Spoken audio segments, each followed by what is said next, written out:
Y antes de continuar con la siguiente ponencia, quiero agradecerles a otras marcas patrocinadoras. Certeca SADCB, CIS, Soluciones Integrales de Ingeniería y Servicios SADCB, y también a la marca Solaire. Nuestra siguiente ponencia está a cargo de la empresa Atelier. El tema que nos desarrollan, paisajismo urbano hacia ciudades más resilientes. Le damos la bienvenida al arquitecto Afshin Igani. Él es arquitecto, paisajista urbano, director ejecutivo, socio director, dirección creativa y planificación de proyectos de arquitectura y diseño urbano y paisajismo de Atelier Creative Spaces, máster en diseño de espacios urbanos, arquitectónicos y movilidad de la Escuela Superior de Diseño de Barcelona, y además es graduado de arquitectura de la Universidad Dr. José Matías Delgado. Bienvenido.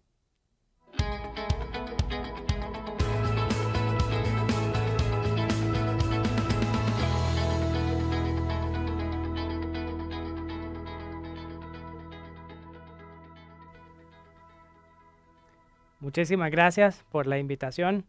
Hoy hablaremos acerca de paisajismo urbano hacia ciudades más resilientes. Hemos decidido hacer esta ponencia enfocada no tanto a una charla donde exponemos productos, servicios o proyectos, sino que tanto más una charla de sensibilización para que podamos entender la importancia del paisajismo urbano para agregar valor a nuestros proyectos. Así que comenzamos. Les explico, nosotros somos Atelier, somos un estudio, una firma consultora de arquitectos que desde 2012 hemos generado proyectos de arquitectura, interiorismo, construcción, paisajismo a nivel comercial y residencial. Sin embargo, a partir de 2018 hemos tratado de enfocar nuestros esfuerzos en proyectar y en agregar valor a proyectos que tengan relación al paisajismo urbano, enfocándonos a nuestra especialización en planificación urbana y paisajismo.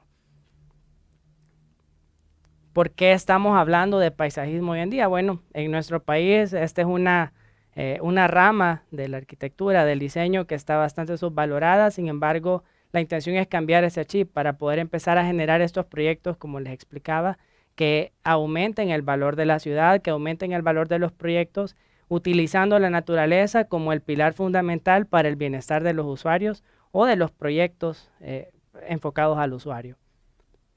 La naturaleza es ese pilar para ese bienestar.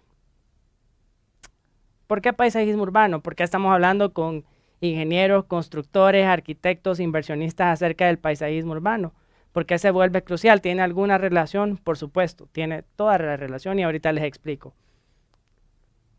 Desde los inicios de nuestra historia, la vida siempre ha estado relacionada a nuestra relación con la naturaleza. Todo nuestro entorno social, toda nuestra vida, todas nuestras relaciones interpersonales siempre han estado asociadas de alguna manera a la naturaleza. Toda la vida o todo lo que gira a partir de ella siempre ha estado relacionado a los bosques, estado relacionado a los ríos, a los mares, a los accidentes geográficos, a los árboles. El consumo de alimentos ha dependido de esto y por eso es que tenemos una relación bastante intrínseca con la naturaleza. De hecho, Edward C. Wilson, que fue uno de los principales promotores de la biofilia, que es el uso de la naturaleza para aplicaciones en la arquitectura y el urbanismo, él comentaba que las personas estamos vinculadas a la naturaleza y que este contacto es esencial para un desarrollo psicológico y físico a plenitud. Somos seres biocéntricos. Nuestro bienestar natural depende de nuestra interrelación con otros organismos vivos. Pero y entonces, si esto es así, ¿qué ha pasado? ¿Por qué no es lo más común hoy en día? Pues esto es lo que ha pasado. La revolución industrial. Vale la pena hablar un poco de historia de esto porque la revolución industrial fue la que inició este proceso de desnaturalización para nosotros. A partir de la revolución industrial se comenzó esta tendencia a concentrarse en núcleos urbanos donde la gente socializaba, vivía y trabajaba. Ese crecimiento acelerado de las ciudades obviamente generó un desequilibrio y eliminó o disminuyó esa relación intrínseca y natural entre el hombre y la naturaleza. Las ciudades han seguido creciendo hoy en día y eso ha hecho que nosotros nos volvamos o nos estemos acostumbrando a materiales como el concreto, como el vidrio, como el metal, que esto está bien, realmente son cada vez más alternativas con las que contamos, como ya hemos visto con nuestros anteriores compañeros, cada vez tenemos más alternativas, hay mayores soluciones con una mejor estética, con un mejor uso de tecnología, una mejor aplicación sostenible, y de hecho son muchas las empresas las que se han esforzado poco a poco a poder generar este tipo de productos que generen un menor impacto ambiental. Sin embargo, hay algo muy importante que necesitamos, y es que tiene que haber un equilibrio para que estos materiales sean realmente efectivos. ¿A qué nos referimos con esto? Bueno, la sensación en un espacio, ya sea interior o exterior, cambia cuando nosotros tenemos un contacto, por más mínimo que sea, con la naturaleza. Esto sucede en cualquier tipo de espacio, ya sea afuera o adentro, siempre mejora nuestra sensación de bienestar y mejora el gusto por este espacio que estamos ocupando. Y es por eso que se vuelve importante que nosotros tratemos de enfocar todos nuestros proyectos desde la etapa de planificación y diseño para que generar esa sensación de bienestar, una sensación, y como proyectistas eso nos vuelve importante que utilicemos la empatía para generar estos proyectos. Términos como la sostenibilidad y la resiliencia se vuelven así de importantes para poder generar esta aplicación de estos principios. ¿Cómo hacerlo? Bueno, además de sostenible, el edificio y las ciudades del futuro deben ser resilientes. Ya hemos platicado un poco de esto, pero hay algo adicional. Debido al crecimiento de las ciudades, el crecimiento acelerado y poco sostenible de las ciudades, se ha creado un riesgo inminente por el cambio climático. Esto nos ha puesto en una posición bastante vulnerable y nos ha visto en la necesidad de que tengamos que adaptarnos o estar preparados para estos cambios. Y ahí es donde viene el término de resiliencia y del que estamos hablando. Esta es la capacidad de un sistema para responder de manera flexible a cambios de situación y a oponerse a factores sin transformarse en un estado diferente. Es nuestra capacidad de adaptación ante una situación adversa o problemática. Y la resiliencia urbana implica esto. ¿Qué tiene que ver con las ciudades? Es el grado en el cual las ciudades son capaces de soportar los cambios antes de reorganizarse completamente. ¿Cómo nos compete esto? Pues esta es nuestra capacidad de crear proyectos y ciudades con la capacidad de responder, absorber y adaptarse ante un evento perturbador. Entonces, todas estas estrategias resilientes, aunque sean similares a las utilizadas en sostenibilidad, van un paso más allá de la mitigación, atendiendo a corto, mediano y largo plazo a la seguridad ante desastres naturales o humanos. Y ahí es donde nuevamente tocamos este tema, la sostenibilidad, pero la sostenibilidad debe de ir integrada con el paisajismo urbano. ¿Para qué? Para que podamos generar este verde urbano, verlo aplicado en el espacio público. ¿Qué vamos a lograr con esto?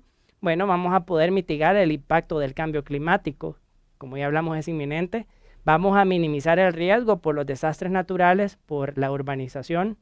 Vamos a tener una mitigación ante el impacto por las pandemias y vamos a disminuir otros problemas sociales, por ejemplo, como el sesgo y la discriminación que probablemente pudieran estar generando estos proyectos que estamos generando o esta nueva forma de hacer ciudad.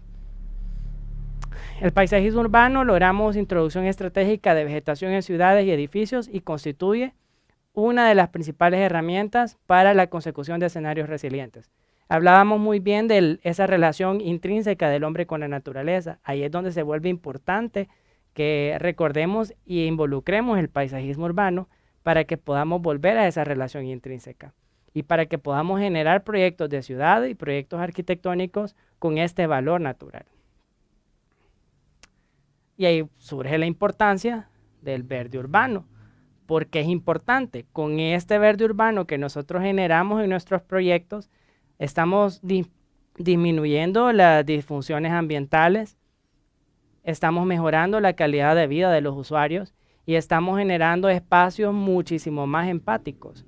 Al final, esto se traduce en una serie de beneficios. Solo para enlistar algunos, los espacios se vuelven más habitables y más humanos, hay más bienestar y salud de usuarios, hay una mejor cohesión social, hay una mitigación del cambio climático, hay un mejor aprovechamiento natural del ciclo del agua, hay reducción del ruido, impacto en retención del CO2, hay una regulación climática, es decir, hay una regulación en cuanto a la que producen la cantidad de edificios o la cantidad de materiales inertes como las islas de calor, y estamos produciendo edificaciones y ciudades mucho más seguras.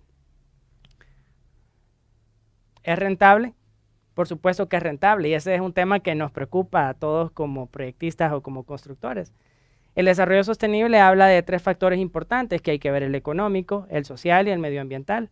Pero al volver a una ciudad resiliente, nosotros estamos preparándonos para cualquier impacto negativo que pudiera generarse por una situación adversa. Entonces, estamos yendo un paso más adelante para que el proyecto sea sostenible y sea rentable. A continuación, les daré un par de ejemplos de cómo proyectos fuera de nuestras latitudes han logrado lograr este equilibrio y esa rentabilidad tan deseada. Este es un proyecto súper interesante en Copenhague, Dinamarca, The Mountain, de Big. El arquitecto Bjarke Ingels, con su equipo multidisciplinario, lograron solucionar un problema de vivienda, un tema de forma, y aplicando principios de paisajismo urbano para lograr un proyecto sumamente interesante. A pesar que no responde a la arquitectura tradicional de sus alrededores, se está generando una especie de montaña, se están creando una serie de terrazas con un verde natural, con espacios paisajistas importantes y súper integrado también al paisaje natural. El proyecto no aumentó su costo, sino que al contrario, ayudó a que se mejorara la plusvalía del lugar, generó un espacio de estacionamientos, les dejo de tarea para que lo puedan investigar más, y fue un proyecto bastante rentable. Este es otro proyecto súper interesante, es el Highline de Nueva York, seguramente ya muchos han escuchado de este. Ese era también las vías de ferrocarril en Nueva York que estaban completamente olvidadas y deterioradas. En lugar de demolerlas, se abrió un concurso público para poder generar una propuesta interesante de diseño. Se logró lo que vemos a la derecha, que es una alternativa paisajista muy importante, que no solo logró dejar un espacio bonito y agradable, lleno de vegetación y biodiversidad, sino que al contrario, reactivó una zona que estaba bastante deprimida, mejoró la economía de los alrededores, y eso permitió que mejorara incluso la calidad de vida de quienes vivían en ese lugar. Este es otro caso interesante que puede compararse incluso aquí que tenemos muchos ríos y quebradas. Es el caso de Cheonggyeon Stream en Seúl, Corea. Esta era una autopista que estaba cayendo prácticamente en desuso y su mantenimiento era bastante caro, y bajo estaba un río que fue recuperado con las medidas de saneamiento apropiadas, y en lugar de darle la espalda al río como solemos hacer nosotros usualmente en nuestras latitudes, ellos le abrieron las puertas al río y se creó un espacio urbano sumamente interesante. Lo más destacable de este proyecto es que la biodiversidad aumentó casi un 500%.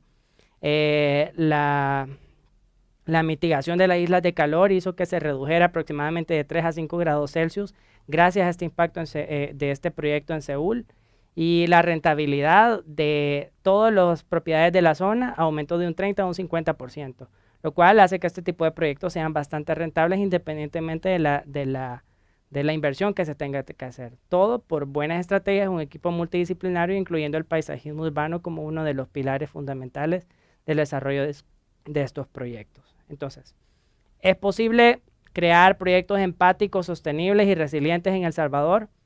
Por supuesto que es posible. De hecho, ya estamos haciendo muy buenos pininos en El Salvador.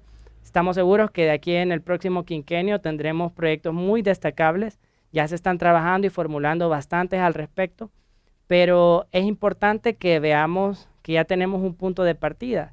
Ahora es importante que estamos dándoles enfoque a la sostenibilidad. ¿Por qué no ir el paso más adelante e involucrar otras especialidades como el paisajismo urbano para poder generar proyectos importantes? Esto es porque como profesionales de la construcción debemos de tomar en cuenta el verde urbano y darle más importancia.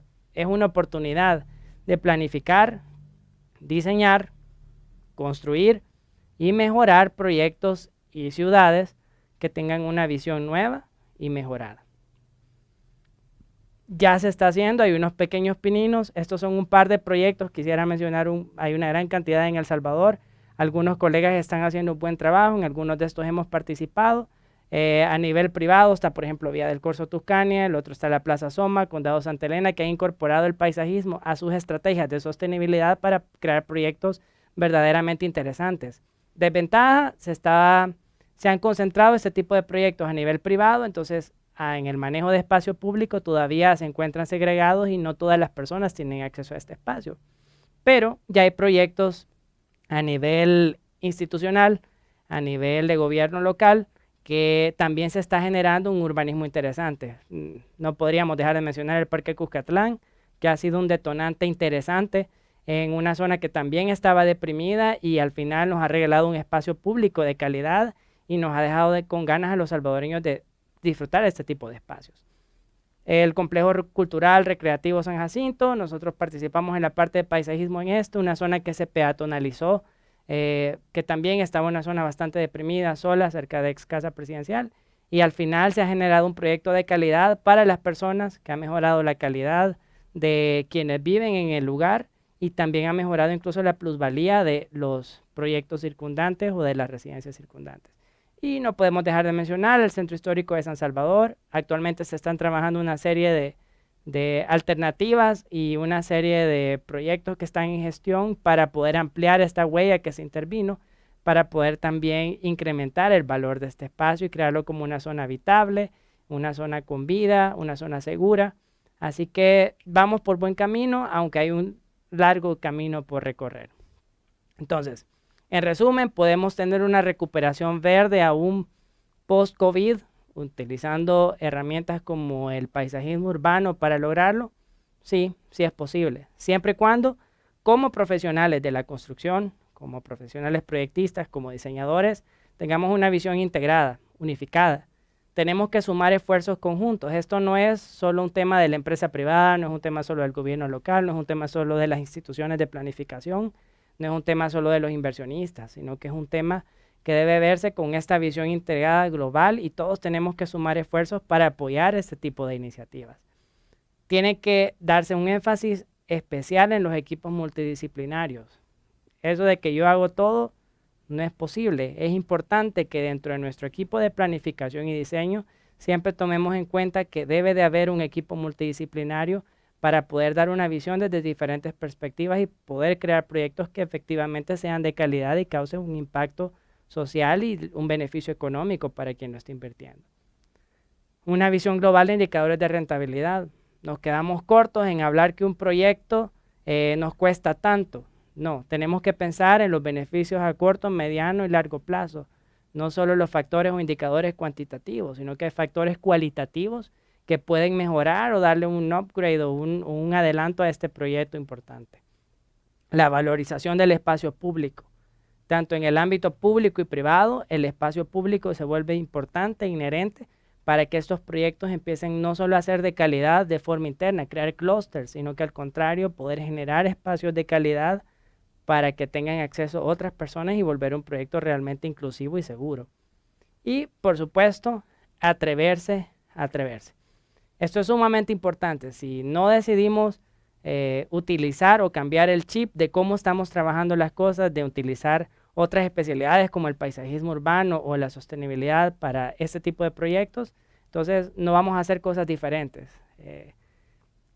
Concluyo esta parte con una frase de Le Corbusier, que la naturaleza se hace paisaje cuando el hombre la enmarca. Importantísimo esto. Si queremos hacer realmente arquitectura de calidad, si queremos hacer proyectos de calidad, mejorar la calidad de vida de nosotros mismos y de quienes nos rodean, es importante que vayamos enfocados hacia crear proyectos no solo sostenibles, sino que también resilientes. Y por supuesto, nosotros como Atelier estamos a la orden, agradecemos muchísimo también su atención y por supuesto que si lo desean podemos juntos crear proyectos también de calidad y de valor para nuestra ciudad.